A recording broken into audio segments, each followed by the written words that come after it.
Jokainen, joka huutaa avukseen Herran Jeesuksen Kristuksen nimeä, pelastuu.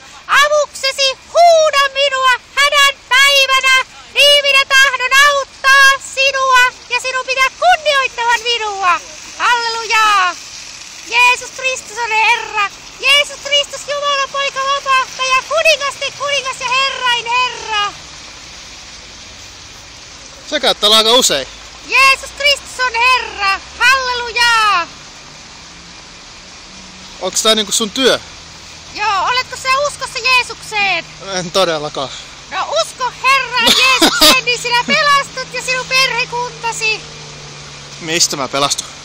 Helvetistä, sillä on olemassa taivas ja on olemassa helvetti. Ja on olemassa ihmisiä, jotka on matkalla taivaaseen, ja on olemassa ihmisiä, jotka on matkalla helvettiin. Entä jos sua on vaan huijattu ja tää on kaikki valhetta?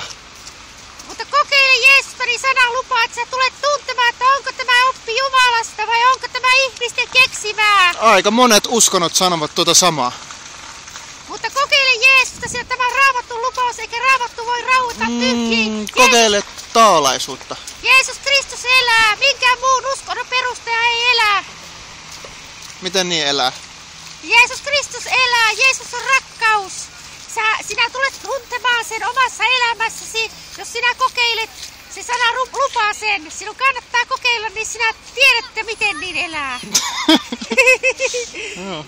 Jeesus Kristus on Herra. Näin kun Jeesus sulle sanoi, että tuut tänne Kuopion keskustaan huutamaan. No, tällä tavalla ehkä hän sitten panee pahankin palvelemaan, että se on tämmöinen taipumus vähän meluta. Aivan, aivan.